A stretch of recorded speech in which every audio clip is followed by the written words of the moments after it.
Beleza, não custa tudo. Prontinho, pode iniciar. Ok, boa noite, pessoal. Bem-vindos a todos vocês a essa aula do curso de Economia da Politécnica. Eu sou o professor David, professor de Economia de vocês. E nós vamos abordar dois pontos interessantes, que é nós vamos tratar nessa aula. Apostilas, páginas 27, 28, 29 e 30. E nós vamos trazer alguns conceitos especiais, alguns conceitos interessantes e discutir. Se você tiver alguma dúvida, alguma pergunta, você pode perguntar, usar o chat aí da escola, da meeting agora, e nós vamos responder as suas perguntas, à medida que soubermos. Se eu não souber responder a sua pergunta, ou ficar em dúvida, eu vou procurar me informar primeiro, e aí passo para vocês a informação correta. Lembrando que, na nossa aula de economia passada, nós falamos sobre Adam Smith, que é o pai da economia moderna, Adam Smith. Seus conceitos, seus valores. Eu entrei com vocês também nas questões econômicas, porque no meu TCC de filosofia, lembrando, eu abordei as questões que estão relacionadas ao povo brasileiro. Por quê? Porque muitas vezes nós não entendemos a economia como funciona. Então, nós atrelamos ao governo culpabilidade, por não entendermos as questões econômicas. Então, por exemplo, eu expliquei que no meu TCC, para a gente recapitular, quando eu me formei em filosofia, o que eu tratei foi das questões de alguma questão que se refere a conceitos que muitas vezes as pessoas não compreendem. Então, eu tratei na aula passada sobre isso com vocês. É um pouco polêmico? É um pouco polêmico. Mas nós temos que colocar o dedo na ferida. Senão as pessoas não vão entender o que está acontecendo e vão falar aquilo que sentem. Aquilo que sentem, com base na percepção pessoal. E isso não é correto. Por quê?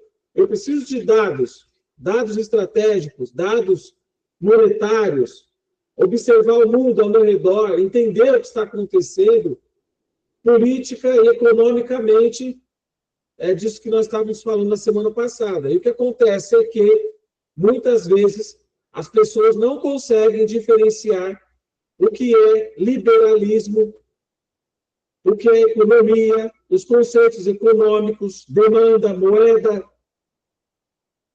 o que está acontecendo com a economia do mundo, tá certo? Então, tudo isso aí eu fui explicando para vocês na semana passada.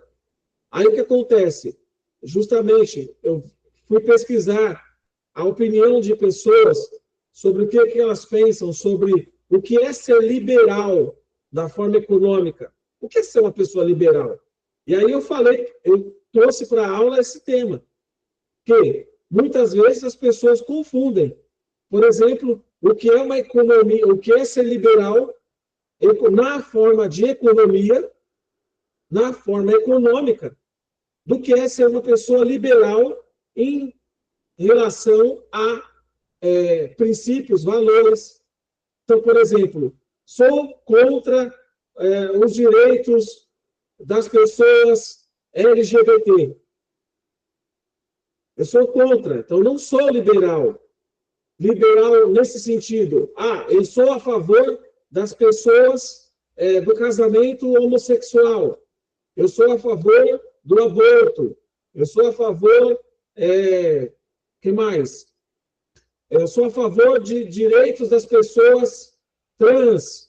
E isso é um conceito liberal de princípios e valores. Essa pessoa não é uma pessoa liberal na forma de pensar, na forma de agir. Não tem nada a ver, gente, com economia. E o que eu peguei na ignorância foi que muitas pessoas falavam assim: professor, eu sou liberal na economia. Não está entendendo o que ele está dizendo com a economia. Gente, o liberal ou conservador na forma econômica é uma pessoa restrita. O liberal, lá atrás, com com Adam Smith, eles têm o conceito de não aceitar nenhuma intervenção estatal, ou seja, do governo, na economia. Então, se eu estou falando para vocês assim, qual que é a grande ignorância? Olha, eu sou liberal na economia, mas eu sou a favor do Bolsa Família. Então, você não é liberal na economia. Você não está sendo liberal. Eu sou a favor, eu penso, a economia deve ser, que eu vi pessoas falando, né, comentando, a economia deve ser liberal. Ah, mas eu sou a favor do seguro-desemprego. Isso não existe, gente. O liberal, ele tem horror a esse tipo de coisa. Para ele é custo, é gasto. Ah, eu sou liberal na economia, mas eu gosto do FGTS. Eu acho que o FGTS é um direito.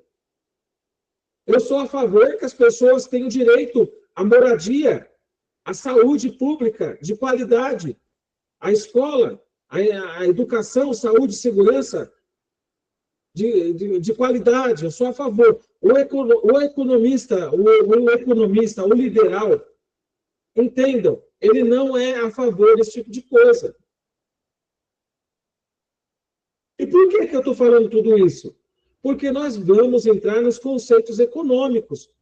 E aí vocês vão pensando por vocês mesmos, o que é correto e o que não é. E aí, para finalizar a aula, eu tinha falado sobre Karl Marx. Né? E aí o que acontece? O grande dilema que existe na nossa sociedade é que a direita, a extrema-direita, ela ataca os princípios de Karl Marx, de Paulo Freire. Não sabe o que é Paulo Freire, não conhece Paulo Freire. Ah, a educação é uma merda porque Paulo Freire falou, que começou tudo isso. Gente, isso não existe, isso é mentira. Vá lá, pedagogia do outro livro, que vocês vão ver o que ele está ensinando. Esse homem, Paulo Freire, que as pessoas tanto atacam, criticam, esse homem ensinou um grupo de portadores de cana, alfabetizou essas pessoas em 15 dias. Em 15 dias, Paulo Freire, ele criou aí falam, o método Paulo Freire. Gente, não tem método. Não existe método Paulo Freire. Ele pegou um grupo de pessoas que fazia lá o corte de cana, falou assim, olha, o que você conhece? Para resumir, né? O que você conhece? E aí, eu estou só fugindo um pouquinho para poder entrar na aula, na questão da economia, tá? Mas eu tenho que abordar isso aí para você entender. Como é que começa toda a bagunça lá atrás? Aí vamos lá. Paulo Freire, ele é considerado patrono da educação. Então, ele é reverenciado em 170 países. 170 países estudam Paulo Freire. Então, o que acontece aqui no Brasil? Por que demonizam tanto Karl Marx, esses outros nomes, que são diferentes de Adam Smith e outros, etc. Vamos lá, Paulo Freire, ele pega um grupo de pessoas que não sabia ler e escrever. Aí, no que consiste o ensino de Paulo Freire? Por que ele é tão reverenciado? Porque ele alfabetizou essas pessoas em 15 dias. Em 15 dias, eles estavam alfabetizados. E ele vai pegar essas pessoas, lá da cana, lá que portava cana, fala assim, e para resumir, tá, gente? Vamos lá. Ele pega essas pessoas e no que consiste a alfabetização? Ao invés de começar todo mundo começa lá aprendendo o abecedário, A, B, C, D, E, F, G, e assim por diante. E Paulo Freire vai na contramão. Pessoal, o que vocês têm aqui na frente de vocês? Cana. Escreve aí vamos escrever aqui. Cana. Aí as pessoas começam a juntar sílabas, fazer junção de palavras. Enxada. E aí começou. Então, rapidamente, ó, esse aqui é o N, esse aqui é o O, esse aqui é o A. E aí começa toda essa questão. Em 15 dias, essas pessoas elas estavam sabendo ler e escrever. Porque ele não pegou lá do pular, vamos pegar o abecedário, A, B, C, D, E, F, G. Não foi isso aí. Ó, escreve aqui. Vamos lá. O que você, com objetos do cotidiano, ele foi ensinando as pessoas. E é óbvio, né, gente? A gente está vindo num país que era colonial, né? Aí a escravidão aqui durou 300 anos, tá certo? Aí ele pega esse grupo que estava acostumado ao voto de voto de cabresto, que agora que sabe escrever o nome, porque aprendeu. Vamos supor, pega uma moça, uma criança, e ela sabe falar, ela sabe pronunciar boneca, ela sabe pronunciar. Então fica muito fácil você fazer essa associação de palavras. E é nisso que Paulo Freire atacou. Falou, você já conhece, eu não vou falar nada daquilo que vocês não conhecem. Então vocês conhecem o quê? Mato. Então foi soletrando, e aí as pessoas fizeram a junção de palavras. Em 15 dias, a turma estava alfabetizada. E isso chamou a atenção do regime militar. Pô, mas esse cara, aí começa toda a confusão, a perseguição, a família, enfim, aquela coisa toda. E aí vão buscar vocês a história para vocês saberem melhor, tá certo? Vão buscar aí vocês mesmos para vocês saberem melhor. Mas basicamente é isso. Então há uma grande ignorância, eu não conheço, eu não sei, também não procuro saber, e aí vou sabendo daquelas pessoas que vão comendo pela mão dos outros. Gente, eu tive contato com o Karl Marx, acumulação, o nome do livro que eu li, isso quando eu tinha 23 anos. Acumulação primitiva, a origem do capital. Esse livro, ele abriu a minha mente para algumas coisas que eu não estava enxergando, tá certo? Então, o que acontece? Porque eu só vou mudar rapidamente, só um pouquinho, tá bom, para vocês, e já vou entrar diretamente aí nos conceitos keynesianos. Então, o que acontece? Karl Marx, ele ao passo que Adam Smith, ele era economista, Karl Marx era filósofo. Ele não aceitava o que ele via, não aceitava o que ele via na sociedade. Falando, peraí, pô, você está trabalhando, você enriquece os outros, mas você não enriquece. Eu estou falando entre aspas, tá, gente? Lá do livro você vai ler direitinho os conceitos. Mas ele começou a observar isso aí, falou, não, peraí, você está gerando capital, mas você desfruta desse capital? Você está gerando renda para as pessoas, mas você desfruta dessa renda? Então, ele era um crítico feroz. E aí, a burguesia da época falava um monte, falava, esse cara é um maluco, esse cara quer destruir a economia, ele vem com esses conceitos aí de contra o capital, o que é isso? Como é que ele fala contra? Porque muita gente estava ganhando dinheiro com a industrialização. E ele começa a observar que não é correto. Ó, gente, eu vejo um operário lá na fábrica se matando, e aí vocês dão um salário para ele, e todo o lucro fica com a empresa. Ele não desfruta do lucro. Ele não desfruta de nada. E aí vocês ficam criticando, vocês ficam ainda dizendo que o capital é a saída, o capital é a solução para tudo, o capital isso, enriquece. Não enriquece. Eu estou vendo um grupo pequeno enriquecer e estou vendo a maioria se ferrar. Entendeu? Então, não tá correto isso daí. O operário morre doente na fábrica, ao passo que o patrão dele tem dinheiro para se tratar nos melhores médicos, nos melhores hospitais. Então, isso aí quebrou com a sociedade, digamos assim, quebrou com aquele conceito. Não, nós estamos trabalhando aqui, ó, nós estamos ganhando dinheiro. Não está, você está desfrutando do mínimo. O patrão seu, com certeza, está ganhando muito mais. Está desfrutando de riquezas, você não está. E é daí que vem toda essa coisa, né, da esquerda, enfim, dessa luta social, de defesa por direitos dos trabalhadores. É de lá que vem toda essa história. Já lá na Revolução Industrial, na grande revolução que houve, já existia essa questão de observar o capitalismo.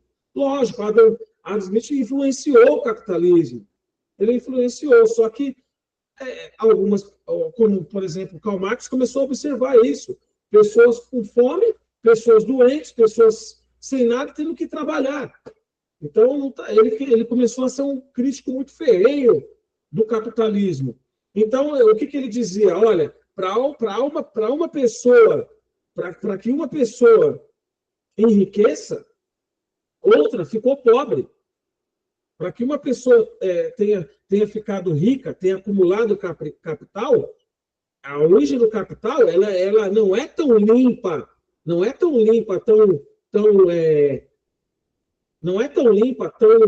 correta quanto as pessoas estão falando que é.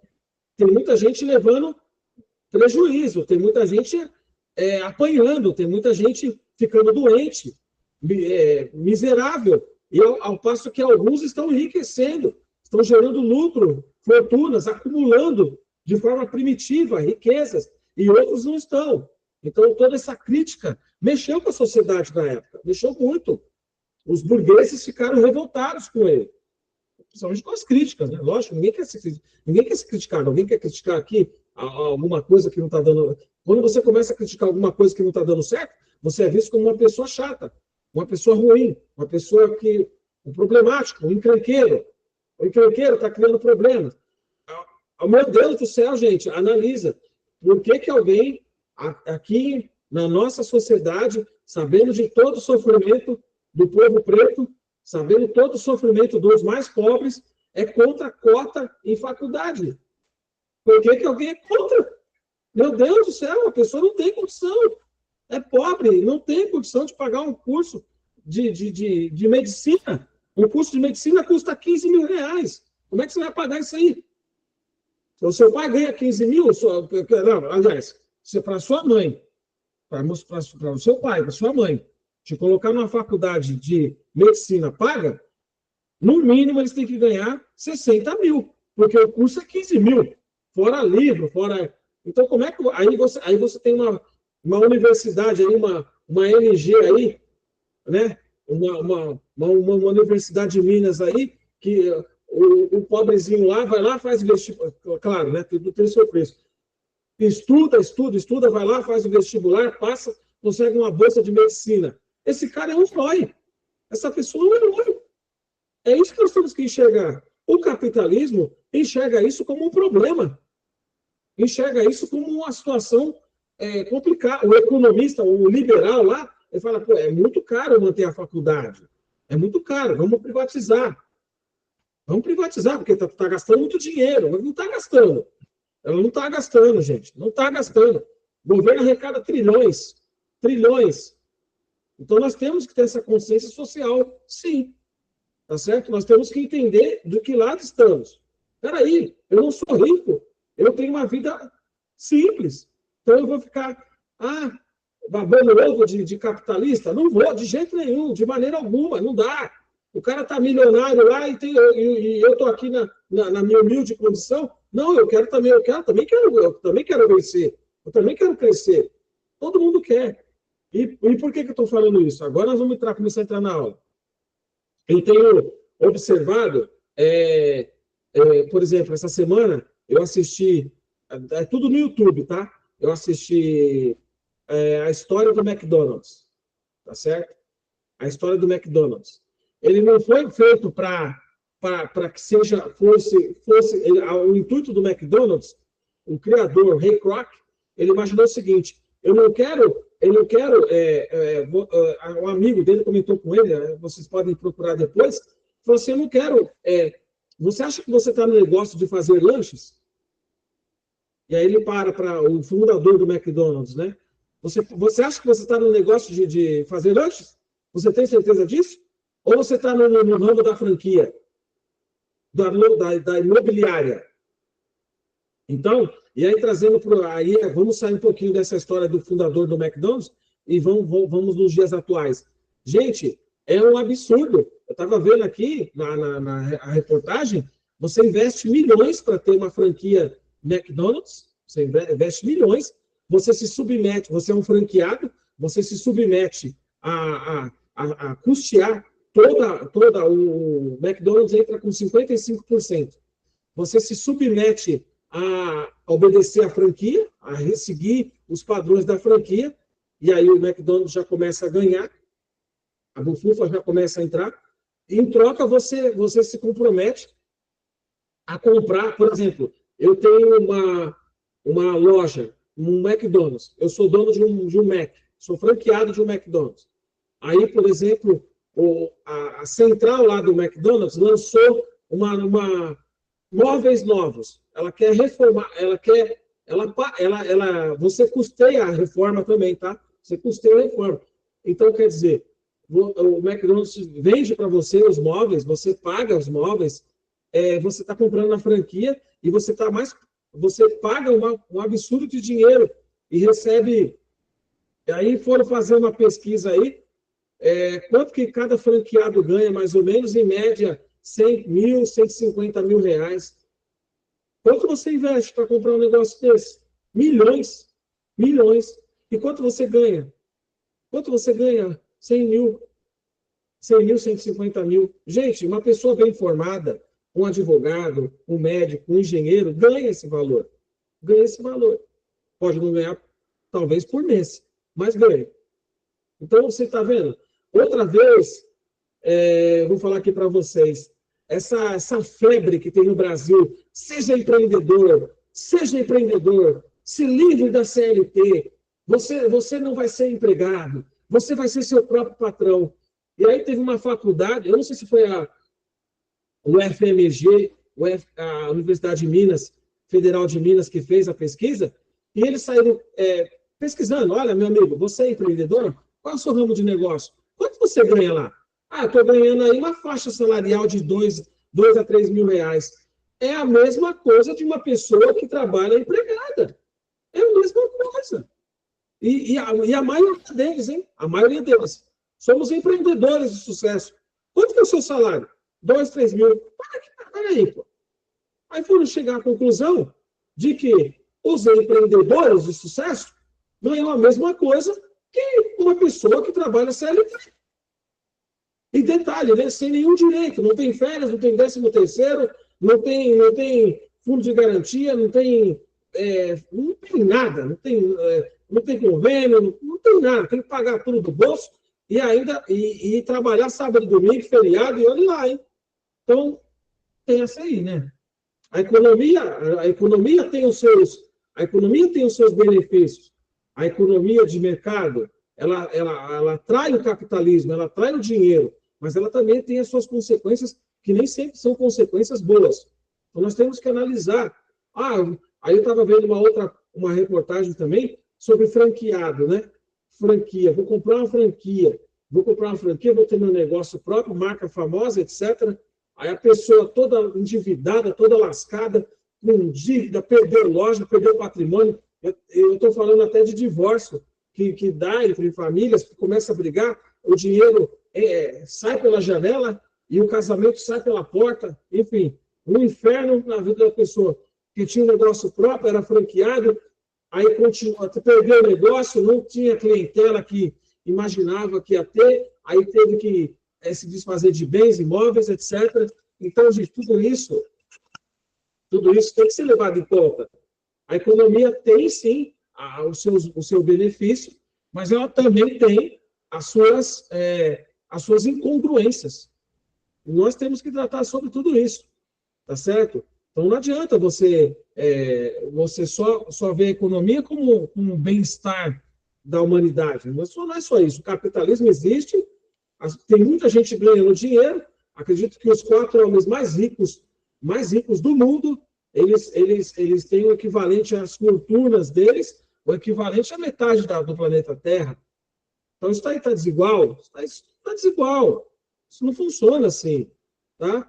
Aí eu tenho lá uma pessoa passando fome e a outra abastada o suficiente por milhões de gerações. Então, que mundo é esse que nós vivemos? Então, nós tem que analisar tudo isso. Só um minutinho, por favor. Vou pegar aqui, abrir aqui. Estou fechando aqui a minha apostila, gente. Espera aí. Vou abrir aqui a apresentação de vocês. Eu estou devendo uma apresentação que já foi cobrada de mim, que é a primeira apresentação da nossa aula. Aí hoje eu já coloquei lá no grupo, para a Lívia, a aula dessa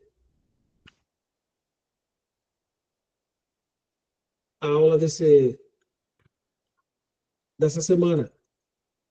Então, observe conceitos de capital, observe conceito de valores,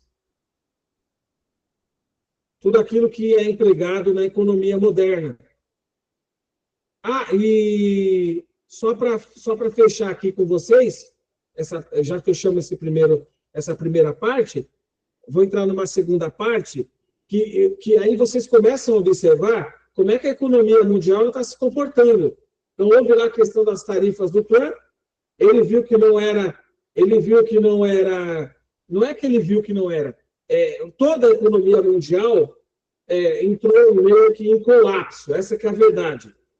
Vamos ter muito mais taxas de importação e exportação, só que, para tudo isso, então, é aí que está a grande questão da economia, que vocês têm que entender.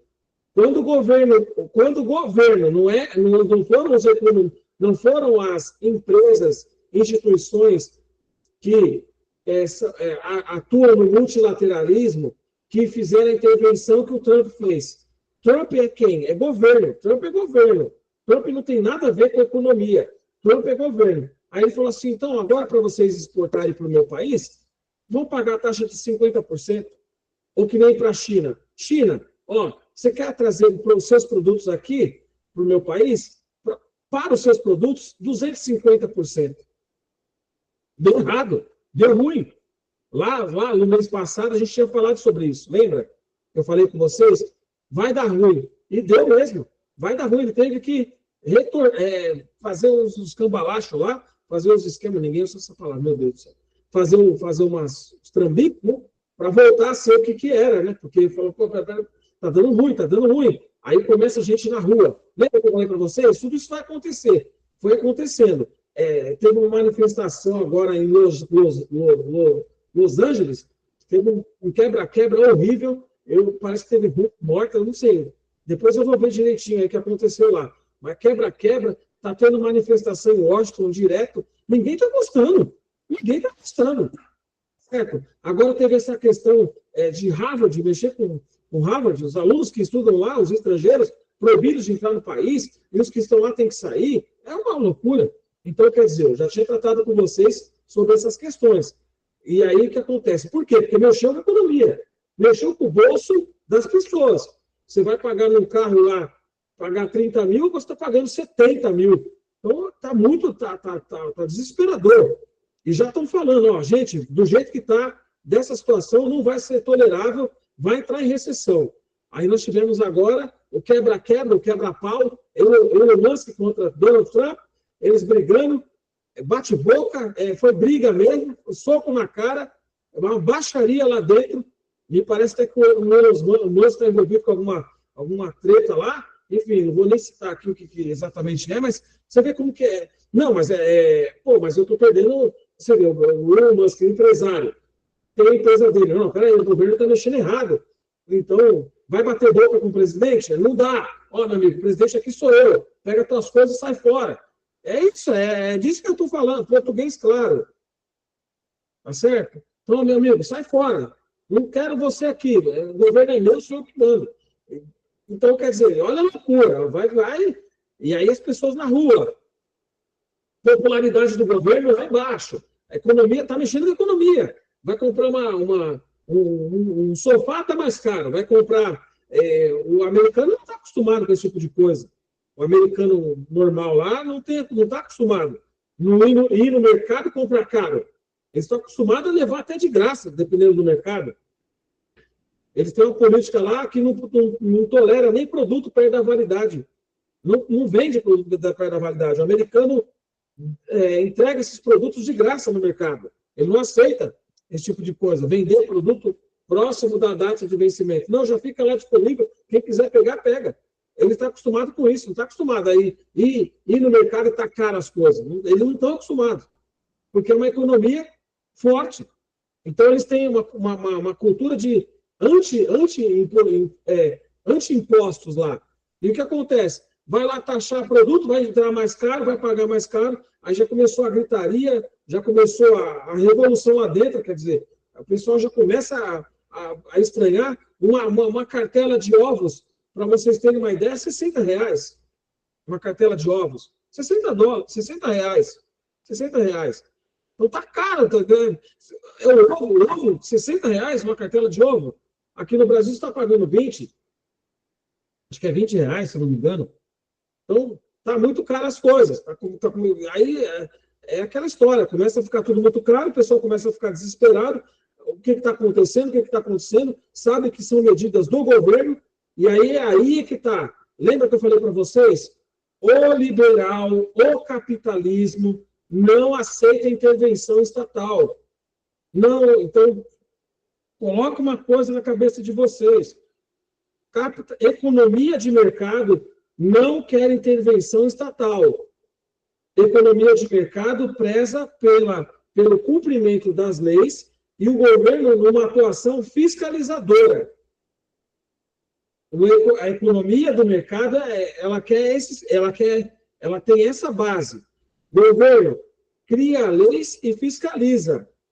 A partir do momento que o governo se propõe a intervir, e o que é intervir? Para nós aqui do Brasil, intervir na economia cria Bolsa Família, garante seguro-desemprego, garante FGTS. Tudo isso daí, para a política liberal econômica, é intervenção do governo. Então, o governo começa a ver, muitas vezes, com desconfiança. Aí lembra que eu falei para vocês na aula? Governo, vou criar aqui um programa para que as pessoas tenham o Minha Casa Minha Vida. Quem não tem moradia vai ter. O mercado vê, o mercado quer a parte dele. O governo, então assim, dependendo de como o governo for intervir nessa parte, intervir que eu estou falando, vai dar aqui, ó, dinheiro para pagar essas moradias. O governo já vai começar a entender que está entrando na economia, tá entrando na economia. E vocês lembram, talvez vocês não se lembrem, mas eu lembro que quando criaram o Bolsa Família, o Minha Casa Minha Vida, eu me lembro que os principais empresários do ramo da construção foram até Brasília. Entenderam? Vocês estão entendendo o que eu estou falando? Os principais empresários do ramo da construção, vocês podem pesquisar depois, foram se reunir com o governo. Falaram, vem cá, você vai dar dinheiro para essa gente ter casa? E a gente aqui? Como é que fica? O pessoal vai ter a sua casa, a sua moradia? Como é que vai ficar a nossa questão aqui, empresarial? Nós vendemos casa, nós construímos apartamentos e casas para entregar para as pessoas. Então, aí que vem aquela questão do subsídio. Então, quem ganha até tanto vai ter um subsídio de 20 mil na época. Eu não estou com a memória muito boa, não. Mas aí vocês devem conhecer melhor o plano. Mas eu lembro que esses empresários, a maioria deles, tá? Quando o governo lança algum programa, a primeira coisa, eles correm até Brasília. A primeira coisa, para quê? Pressionar a base do governo, a base política. Tá certo? Então, nós temos no nosso governo as bancada da segurança pública, mais conhecida como bancada da bala. Você já deve ter ouvido falar. Temos o agronegócio. Então, nós temos lá a bancada do agronegócio. Então, são deputados e deputadas unicamente engajados nas causas do agronegócio. Temos são bancadas temáticas. A bancada evangélica, a chamada bancada evangélica, que não é, eu não consigo entender. O que realmente o religioso está fazendo no governo? Por que eles estão brigando? Brigando pelo quê? Qual que é a causa? Qual que é a causa? É o quê? É liberação de impostos de igreja? É o quê? É mais contribuições das pessoas que vão para esses lugares?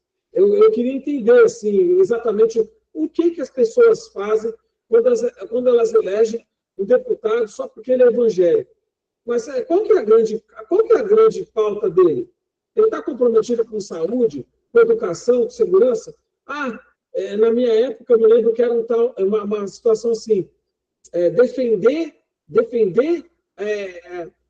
a igreja. É uma coisa assim, gente, eu não consigo entender. Sinceramente, o que tem a ver com a economia, com o meu bolso, o bolso de vocês? O que tem a ver?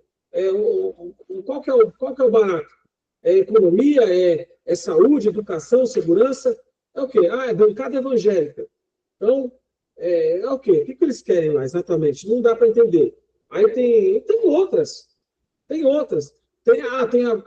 Claro, obviamente. Nós temos uma deputada transexual, que é a deputada Erika Hilton. Então, ela está lá para defender os direitos das pessoas trans LGBTs. Nós temos lá, enfim, nós temos. Aí ela tem lá, tem os grupos, né? Os grupos temáticos no Congresso. Isso é novo, tá? Isso não existia antes. Isso é novo, entendeu? E nós temos a bancada feminina. A bancada feminina é composta por mulheres deputadas, seja de direita, de esquerda, são deputadas defendendo a causa das mulheres. Nosso Congresso é majoritariamente masculino.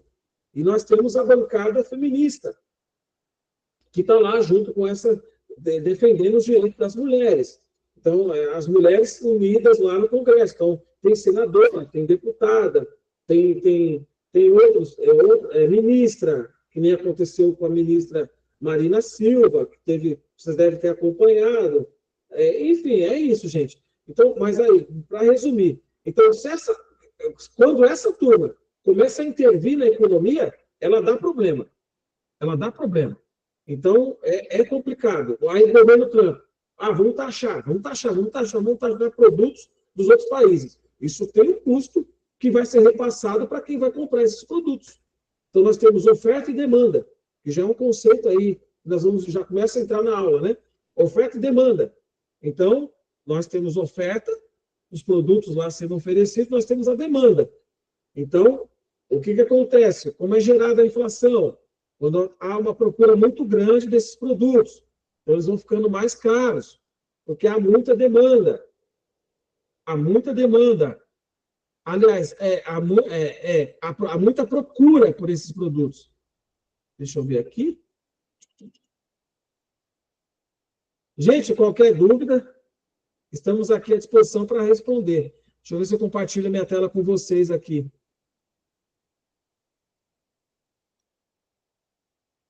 Cadê? A apresentação já está aberta. Ótimo.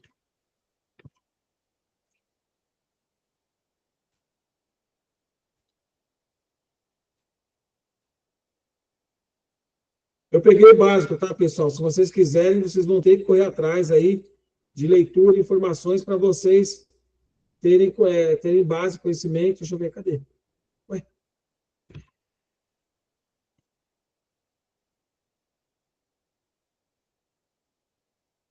Peraí. Ótimo.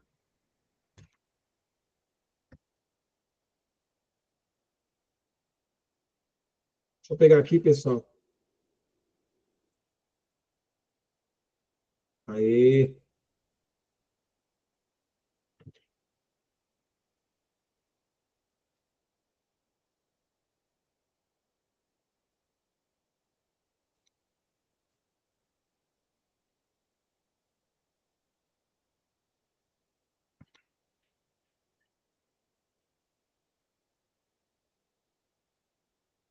Ô, Lívia, você está me ouvindo?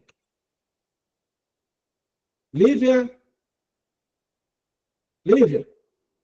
Está me ouvindo? A pessoa que está gravando? Está todo mundo vendo a minha tela, gente?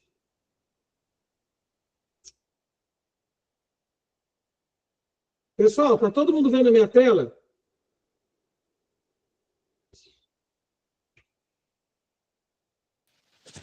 Sim. Sim. Sim? Ok. Todo mundo vendo a minha tela, ok. Coloca aqui na tela, por favor. Deixa eu ver aqui.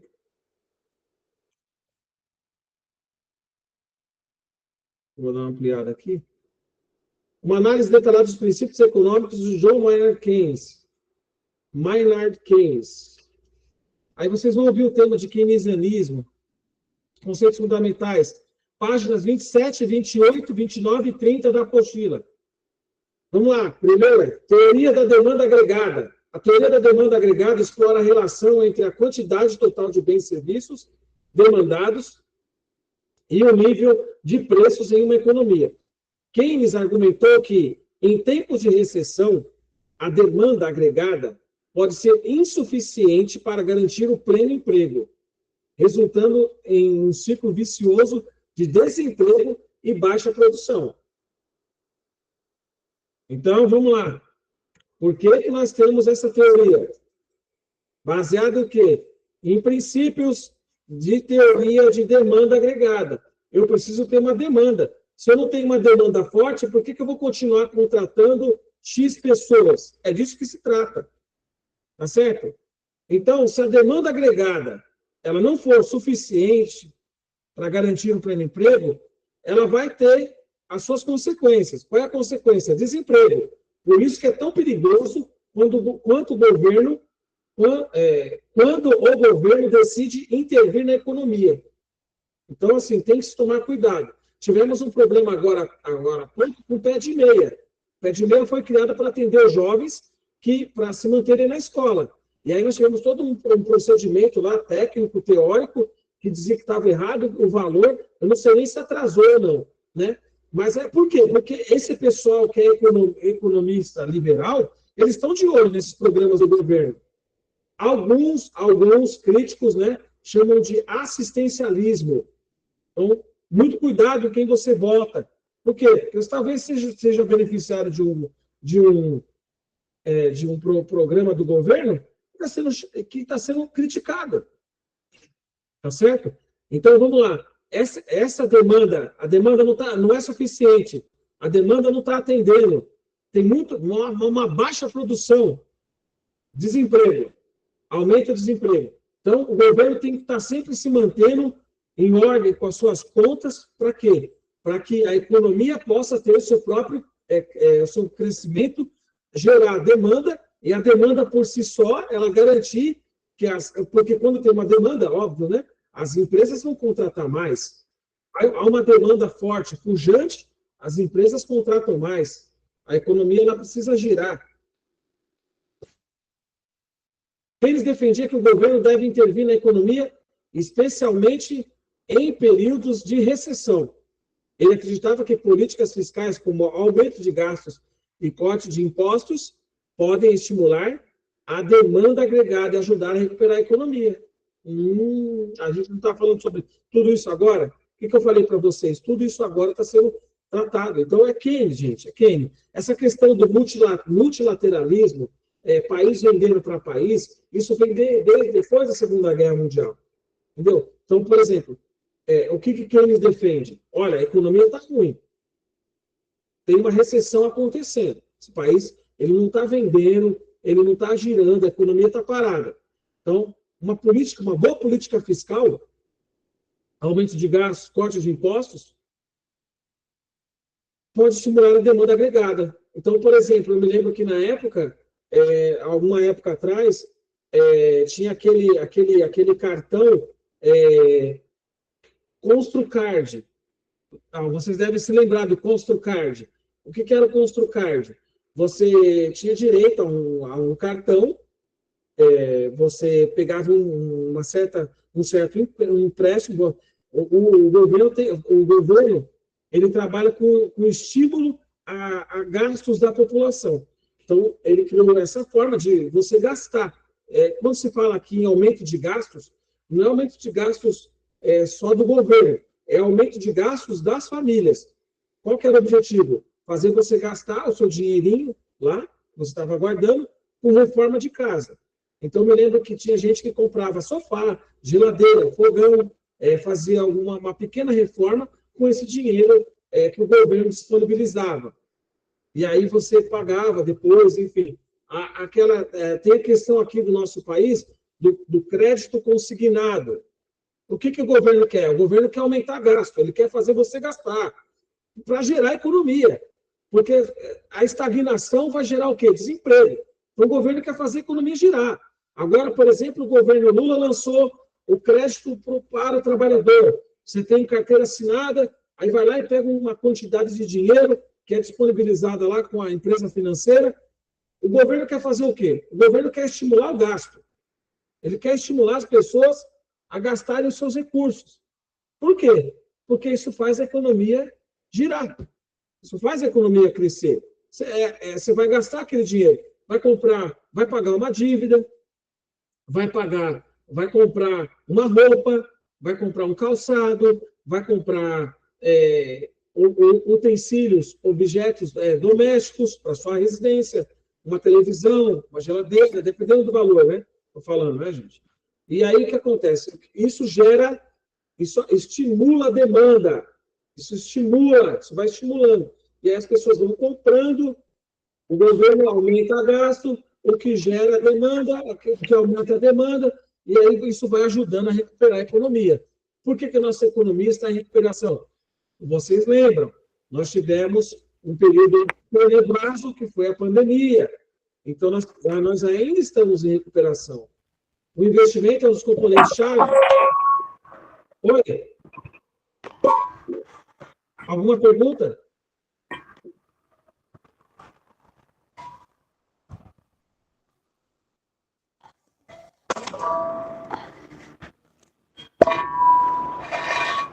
Alguém pode desligar o som, por gentileza? Acho que é você, Rodrigo. Tem alguma pergunta? Aí, obrigado, Rodrigo.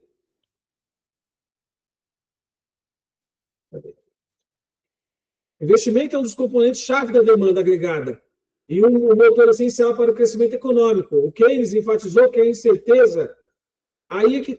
vamos lá. A incerteza em relação ao futuro pode levar a investimentos insuficientes, o que justifica a intervenção do governo para incentivar o investimento e promover o crescimento. Então, não tem certeza do que vai acontecer. Não tem certeza, claro, o governo não tem certeza ainda para onde vai o teto de gastos. Não tem certeza. Então, há uma necessidade de intervenção do governo, justifica, né? Justifica. O governo vai criar um outro meio, como foi criado, né, agora, um outro meio, além do teto de gastos, para a intervenção econômica. Na pandemia, como é que o governo interviu? O governo criou uma espécie de orçamento paralelo, o orçamento de guerra. Eles chamaram de orçamento de guerra. Ou seja, aquele dinheiro não seria vinculado àquilo que realmente o governo gasta, mas a um orçamento paralelo. Ou seja, para atender as necessidades da demanda que existia, do que estava acontecendo durante a pandemia, e assim por diante. A proposição de Keynes de que o consumo é a principal força da economia estabeleceu um novo entendimento sobre a propensão a consumir. Ele argumentou que quanto maior o rendimento dos indivíduos, maior a proporção que eles tendem a gastar, impulsionando assim a demanda. Então, olha que bacana, olha que interessante, né? Nem tudo é demonizado, nem tudo. O Keynes ele vai falar, olha, gente, vamos lá, se esse indivíduo que agora ganha um salário mínimo, ele ganhar 4 salários mínimos, ele vai gastar por 4 salários mínimos. Se esse indivíduo que agora ele ganha um salário mínimo, ele passar a ganhar 5 salários mínimos, ou 6, ele vai gastar por 6 salários mínimos. É por isso que tanto se fala, vamos, gente, vamos para a educação, vamos buscar a educação, vamos buscar a educação, vamos abrir essa porta da oportunidade, enfim, vocês estão acostumados com isso, né? A ouvir sempre a educação abre as portas da oportunidade.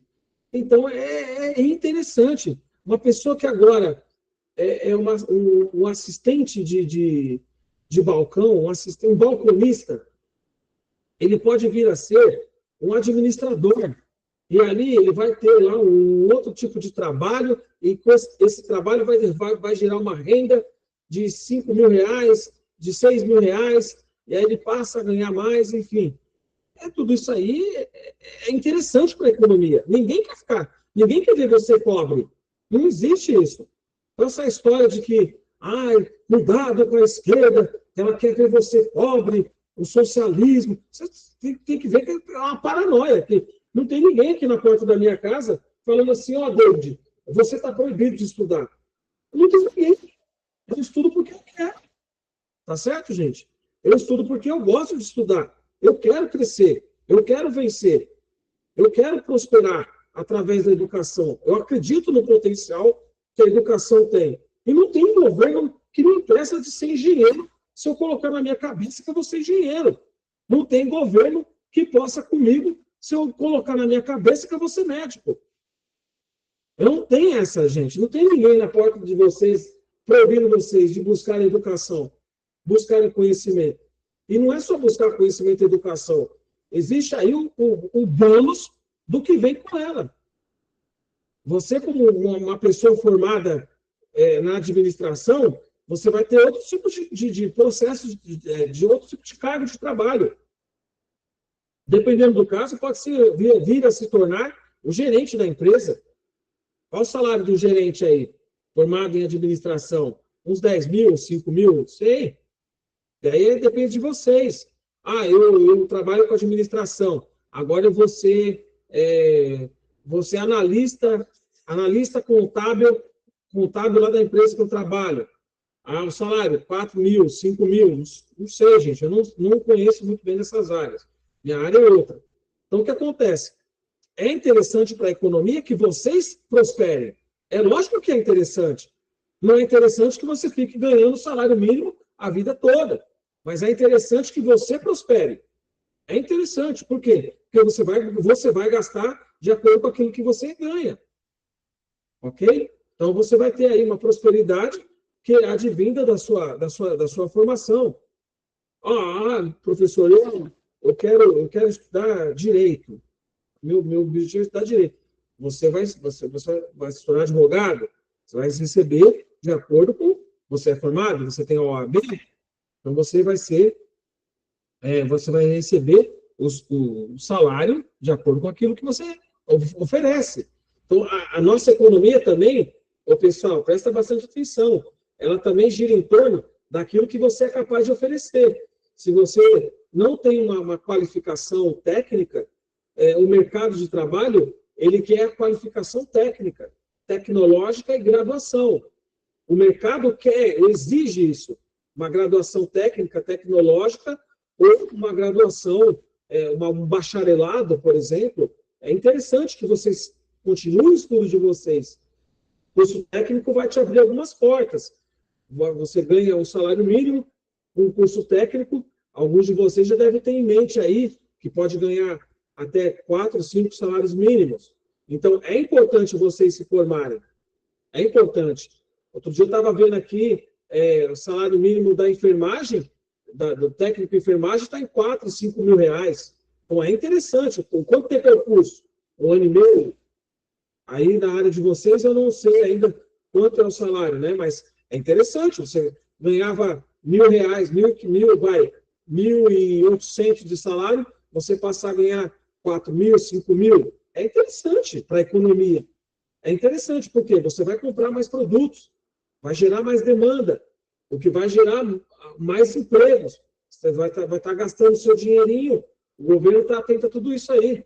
Aí você tem que pagar imposto de renda, essa miserável, esse imposto. Deixa eu ficar quieto. Tá? Mas tem que pagar imposto de renda. Aí as pessoas vêm falar algumas coisas que eu também não concordo, que aí o governo está vendo aí se faz a isenção de imposto de renda para quem ganha até 5 mil. Então, ele argumentou que quanto maior o rendimento, olha só, o economista falando, quanto mais essa pessoa ganhar, maior a proporção que eles tendem a gastar. Essa geração atual é uma geração consumista, cara. Eu nunca vi coisa igual. Eles querem o bom e do melhor, né, meu?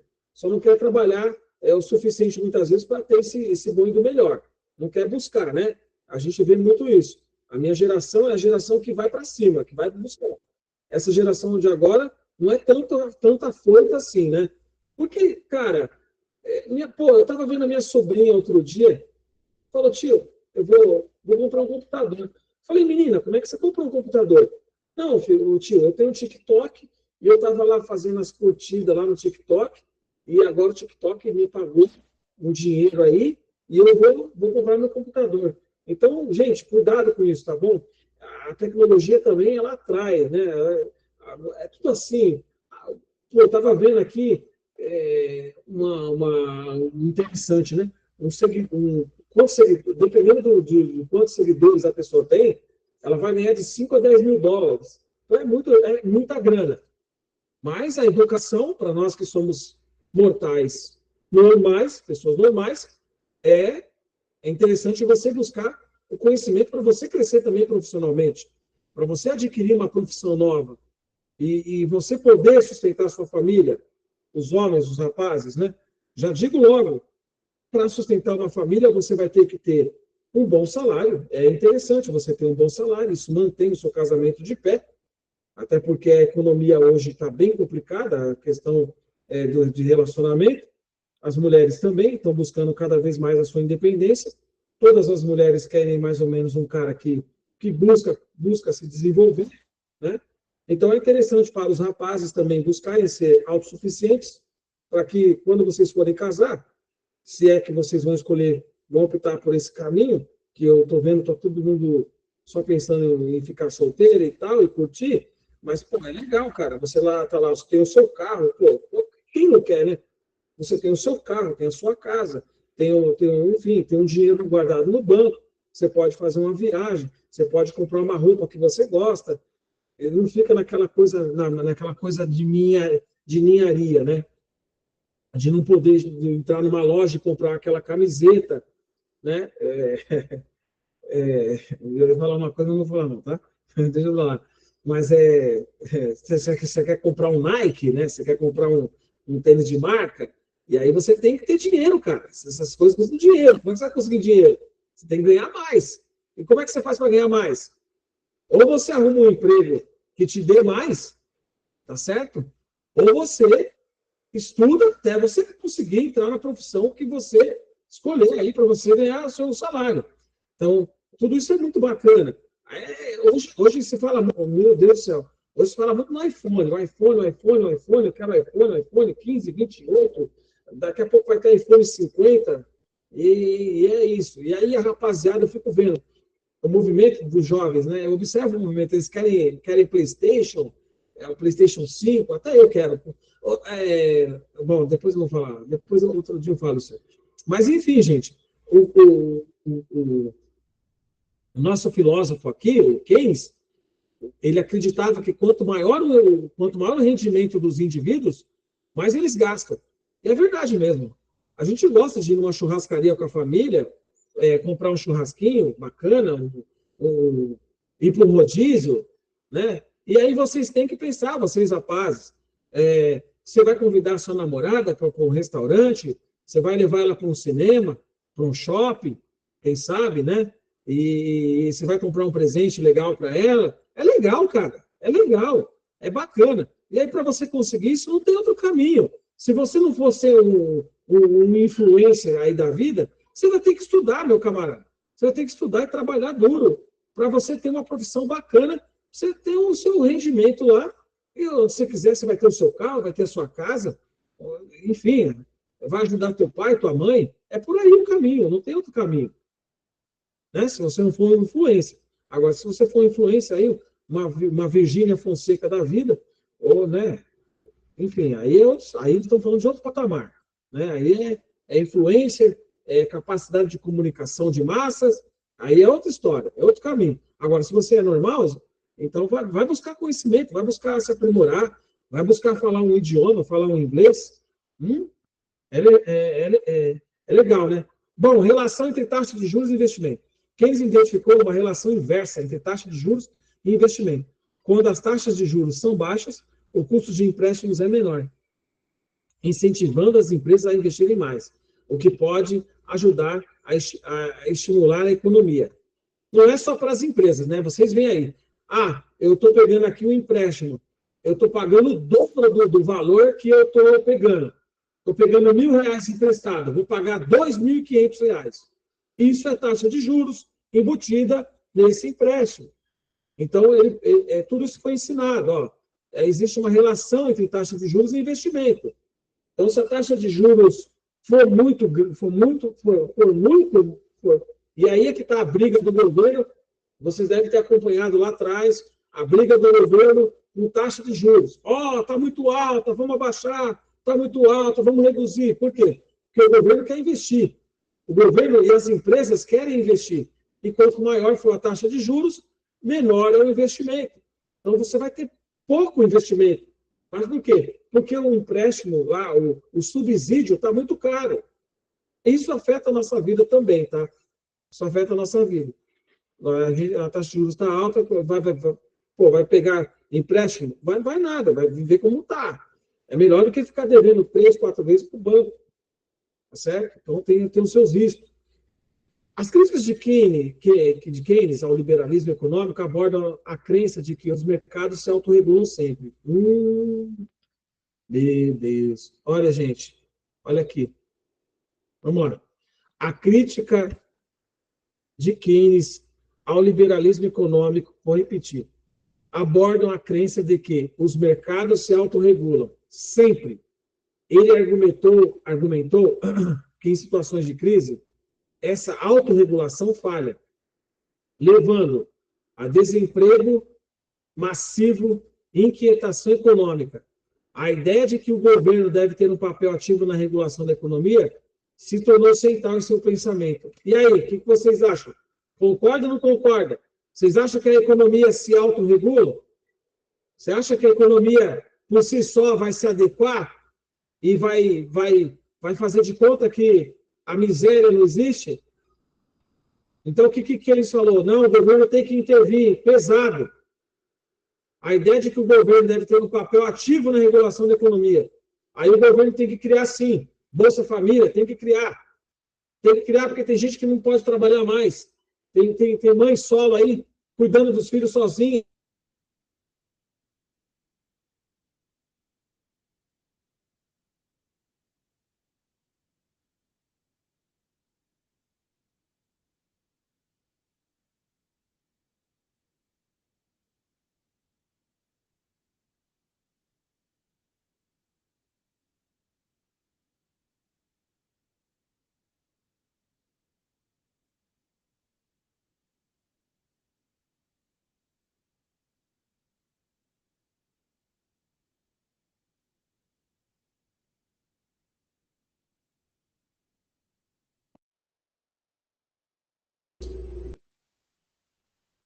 Deu uma queda momentânea, voltando à gravação da nossa aula de economia.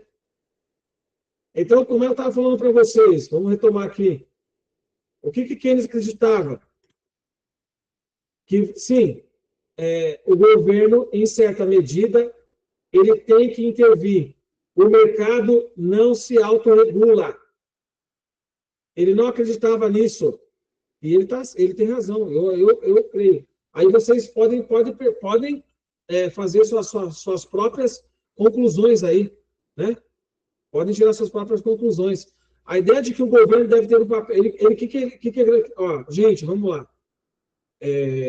Pessoal, o mercado, em certa medida, ele pode se autorregular. O mercado, a economia, ele era um crítico do liberalismo econômico, que eu já falei para vocês, do liberal, que não aceita a intervenção do governo, mas Keynes ele não aceitava muito bem essa ideia total do governo não intervir, intervenção zero. Então, o que acontece? A ideia de que o governo deve ter um papel ativo na regulação se tornou central no pensamento dele. Então, falou, peraí, gente, chega um momento que tudo tem um basta, tudo tem um porquê. Não dá para o governo fazer de conta que não está acontecendo nada e deixar a economia solta. Então, ele pregava sobre, era o papel ativo do governo na regulação. O governo tem que regular, sim. Não pode fechar os olhos, deixar todo mundo passando fome e não pagar os benefícios, não pagar um auxílio-doença. O que eu faço com um camarada que se machucou ou está doente, não pode trabalhar, ele vai morrer de fome? Então, é bem assim. Tá? O governo tem que, sim, ter um papel ativo. Aí nós temos no nosso país, nós temos o INSS. Nós temos o INSS. Então, lá você tem auxílio maternidade para as mães, para as gestantes. Nós temos que trabalham, que já pagaram o INSS, podem recorrer ao auxílio maternidade. Nós temos, tudo isso mexe com a economia. Tudo que eu estou falando aqui mexe com a economia, tá? Estou falando aqui de governo, da intervenção estatal em si, e o papel do governo na regulação econômica. Por quê? Porque o liberalismo econômico, Keynes era contra. certas posturas. Não, deixa como está, deixa tudo como está, que os mercados se regulam. Mas o que eu faço com a massa de pobres que não tem mais condições de gerar valor econômico? É disso que se trata. Então, nós temos isso por aí. Impacto da ideia de Keynes. As ideias de Keynes influenciaram profundamente as políticas monetárias do século XX, após a Grande Depressão, que vocês podem estudar aí, né? Muitos países adotaram intervenções monetárias, como a redução das taxas de juros, para estimular a economia. Sua abordagem reforçou a importância da flexibilidade das políticas monetárias na resposta às flutuações econômicas. Então, Grande Depressão, principalmente o Estado americano sofreu muito, né? Houve quebradeira de bancos, uma série de transtornos aí, e aí vocês devem buscar conhecimento melhor sobre esse assunto. Então, o que acontece? Ele foi aquele cara que falou assim, não, gente, ó, vamos lá, a gente está indo por esse caminho aqui, tudo bem, mas a gente tem que ter uma certa flexibilidade. Ó, em certa medida, é saudável o governo intervir, é saudável. Então, o governo não pode deixar só o mercado tomar conta de tudo e se autorregular. Porque, gente, vamos lá, por que eu estou querendo, por que eu estou abordando tantos assuntos com vocês sobre economia e política ao mesmo tempo? Porque, vamos lá, para o pessoal que é liberal, que apoia o liberalismo econômico, o capitalismo, o mercado, para eles, se autorregula. É assim, se o governo vai intervir, o governo vai estar criando uma forma das pessoas saírem da pobreza. E, dependendo do caso, vai ter que investir dinheiro. Então, esse capitalista, ele fala assim, não, peraí, ó, para o capitalismo, a desigualdade, ela é normal, ela sempre vai existir. Para o governo não pode ficar intervindo toda hora, criando oportunidades, acesso dos jovens à educação. Não, eles entendem que a pobreza existe, logo a desigualdade social sempre vai existir. É disso que se trata. É disso que o liberalismo econômico, é disso que se trata. Então, ele não está. Então, aí houve a Grande Depressão, aí Segunda Guerra Mundial, né? Tivemos a Segunda Guerra, também foi outra tragédia. Então, como é que o governo não vai intervir? Como é que o governo não vai atender as pessoas que estão na pobreza? Tá certo? Então, ele reforçou a importância da flexibilidade das políticas monetárias. Ó, o governo não pode, o imposto lá, a taxa de juros lá em cima o tempo todo. Não pode, tem que ter uma flexibilidade. Ou você tem que criar uma forma de reduzir essa taxa de juros para que as pessoas possam estimular a economia possa gerar capital, gerar valor e atender as pessoas e elas terem ali, pelo menos, o dinheiro para comida.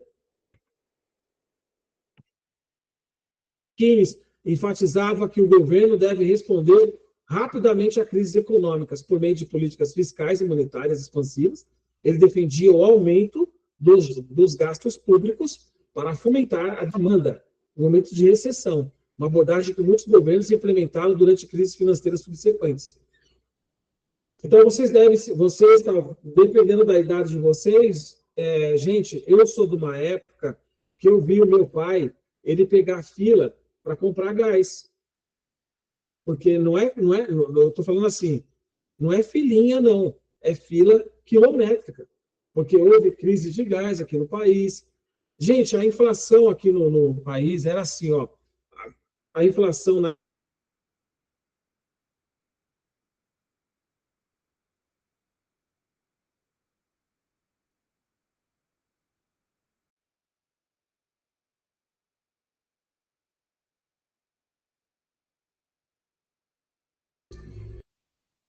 Vamos voltar? Então, vamos lá. Como eu estava falando para vocês aqui, turma. Nosso primeiro presidente após a redemocratização, em 1985, José Sarney.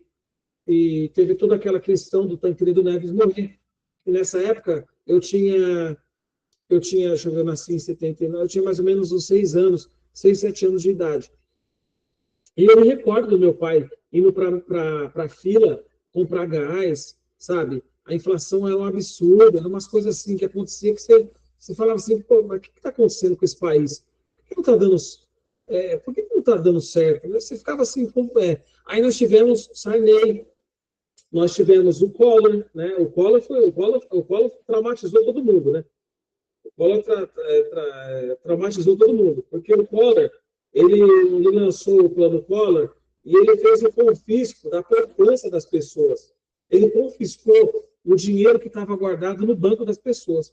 Então, teve empresa que caiu, que fechou em 24 horas. Como é que eu vou pagar funcionário se eu não tenho dinheiro? Ó, o Collor tomou dinheiro. Gente, é disso que se trata. O Collor tomou dinheiro. Então, foi uma política econômica desastrosa. Nós tivemos, então, o impeachment do presidente Collor. E eu me lembro que aí teve gente que se matou. Ixi, o Brasil já. Aí até que. Aí lá, quando eu tinha mais ou menos, quando eu era adolescente, quando eu era jovem, aliás, aí veio o Plano Real. Aí veio primeiro o Plano Real. Aí o economista, quem que era o economista na época? O economista era o senhor Fernando Henrique Cardoso, que depois tornou-se presidente da República. Né? Aliás, antes disso, veio o Itamar Franco, né? Porque teve o impeachment do Collor, e veio o Itamar Franco, que meio que ajustou um pouquinho as coisas. Depois o Fernando Henrique ficou por 8 anos. Depois tivemos o o presidente Lula, eleito presidente, ficou 8 anos. Aí agora a Dilma Rousseff, mais recentemente, ganhou o primeiro mandato, foi impeachmentada no segundo mandato, aí veio Michel Temer, e aí agora o presidente Bolsonaro, agora o Lula de novo. Então, o que acontece? A nossa economia, gente, ela sempre andou meio que na corda bamba, né? Ela sempre andou meio que no carrossel. Então, ela é muito jovem, nossa democracia, ela é uma democracia muito jovem mesmo. Nós começamos praticamente em 1985, alguns nasceram aqui na década de 90, 2000, e a nossa democracia é muito nova, muito jovem. Então, nós precisamos de pessoas que tenham consciência política, tenham consciência do seu dever como cidadãos, porque nós precisamos dos jovens firmes, atuantes e, obviamente, bem remunerados. Então, vamos lá. Ele enfatizava que o governo deve responder rapidamente a crises econômicas, por meio de políticas fiscais e monetárias expansivas. Plano real, né? Plano real, uma política expansiva. A nossa moeda é real e e graças a Deus que continuará sendo. Nossa, a fase eu acho que eu peguei todas as fases de transição. Já foi o RV, Unidade Real de Valor, Cruzeiro, Cruzado Novo, peguei tudo isso aí.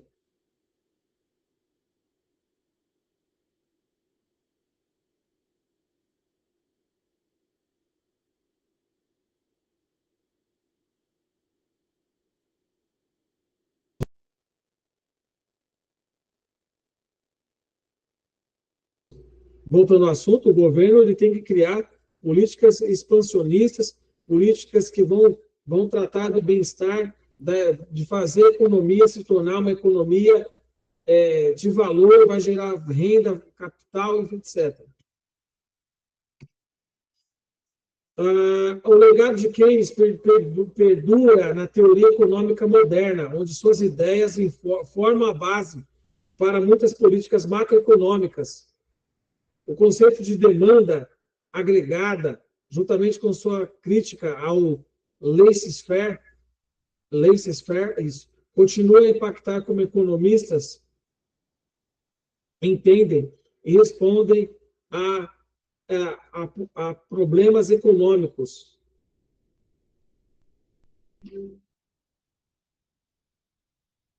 Só um minutinho, por favor, gente. Então, a teoria econômica moderna, ela trata dessa questão do governo não ser tão radical a ponto de manter taxas de juros elevadas, porque isso engessa a economia. Pode ter certeza. Se nós tivéssemos uma taxa de juros menor, nós teríamos pessoas comprando muito mais pessoas pegando seus empréstimos, porque os juros é menor. E nos Estados Unidos, o que acontece? Ele tem uma alta demanda por empréstimos, né? O sistema de casas nos Estados Unidos, para vocês terem uma ideia do que eu estou falando, como é que gira a economia lá? Lá eles têm a chamada hipoteca. Você compra a casa a muito baixo o valor e vai pagando por mês as mensalidades, que é a hipoteca da casa. A casa fica hipotecada. Então, se você não pagar a hipoteca, você perde a casa. A Caixa aqui no país, a nossa Caixa Econômica Federal, ela é muito mais radical na questão de subsídio para comprar imóvel. Então, se não, essa demanda de pessoas sem casa e muita gente pagando aluguel aqui no Brasil, ela facilmente seria resolvida se houvesse uma política pública para aquisição da casa própria. Ah, mas o Minha Casa Minha Vida? O Minha Casa Minha Vida, ele é muito assim, ele não atende muito bem essa demanda de moradia. O que atenderia seria, você escolhe a casa que você quer, está à disposição para você comprar, você compra, passa a pagar a hipoteca da casa. Aqui agora você tem que ter 50% do valor do imóvel, cara. Como é que você vai comprar uma casa? Você tem que ter muita grana para comprar uma casa. Tem que ter pelo menos 50 mil no bolso para você comprar uma casa própria. É dinheiro. Como é que você vai juntar 50 mil? Você tem que pagar água, luz, telefone, internet, aluguel, enfim. Você pode comprar um terreno. E aí, nesse caso, você vai comprar um terreno, vai pagar as prestações do terreno, e para construir você vai ter que ter um bom dinheiro, uma reserva financeira de aproximadamente, que eu já tive fazendo os cálculos, pelo menos 250, 300 mil reais. Ou se você pode conseguir o financiamento da Caixa para você construir o seu imóvel, né? Enfim, é uma demanda muito alta, muita gente precisando de casa e muito pouca oferta de crédito para as pessoas saírem do aluguel e terem seus imóveis. Então, não é brincadeira. O Brasil não é para amadores, como costumo dizer. Aí você tem que saber guardar dinheiro, poupar, fazer suas economias, etc.